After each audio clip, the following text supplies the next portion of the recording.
بسم اللہ الرحمن الرحیم۔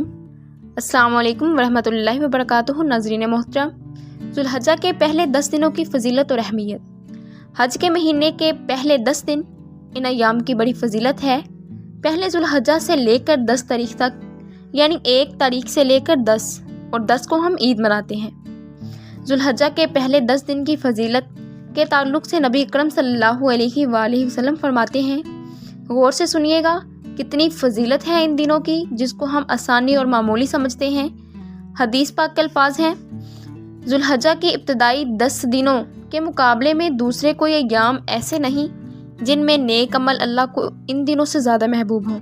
مطلب ذوالحجہ کی پہلی 10 تاریخ میں جو اعمال انسان کرتا ہے اللہ کو اتنے پسند ہیں کہ اتنا پسند اللہ باقی دنوں میں کیے گئے اعمال کو محبوب نہیں ہے۔ صحابہ کرام نے عرض کیا، اللہ کے رسول صلی اللہ علیہ وآلہ وسلم، کیا جہاد بھی نہیں؟ تو فرمایا، اللہ کی راہ میں جہاد بھی افضل نہیں۔ مطلب اتنا افضل ہے اس مہینے میں اعمال کرنا کہ آدمی عام دنوں میں اگر جہاد بھی کرے تو ان دنوں میں کیے گئے اعمال کی برابری نہیں کر سکتا۔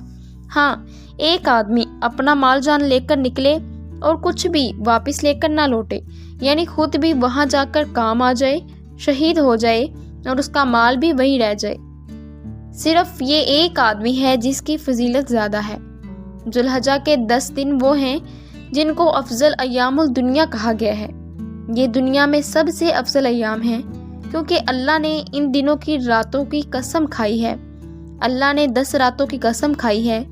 جس 10 راتوں کی قسم اللہ کھا رہا ہے، آپ سوچئے وہ کتنی برکت والی راتیں ہوں گی۔ حاجی کے حق میں یہ 10 راتیں شب قدر کی مانند ہوتی ہیں۔ ذوالحجہ کے 10 روزے رکھیں اور رات کو عبادت کریں اور اپنے رب العزت سے مانگیں۔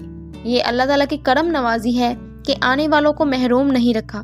میرے بندے، تم آئے ہو نا شہنشاہ حقیقی کے دروازے پر آئے ہو، اب یہاں پر لوٹ لو جو لوٹ سکتے ہو۔ دروازے کھلے ہیں اور خزانوں کا مالک تمہیں اجازت دیتا ہے، جھولیاں بھر لو جتنی بھر سکتے ہو۔ چنانچہ ان 10 دنوں میں حاجی لوگ حرم میں قیام کرتے ہیں، طواف کرتے ہیں، عبادت کرتے ہیں اور اللہ تعالیٰ سے رو رو کر دعائیں مانگتے ہیں۔ اللہ پاک سے دعا ہے کہ اللہ پاک ہمیں بھی ان 10 دنوں میں زیادہ سے زیادہ عبادت کرنے کی توفیق عطا فرمائے اور اللہ تعالیٰ ہمیں حج کرنے کی توفیق عطا فرمائے۔ آمین ثم آمین۔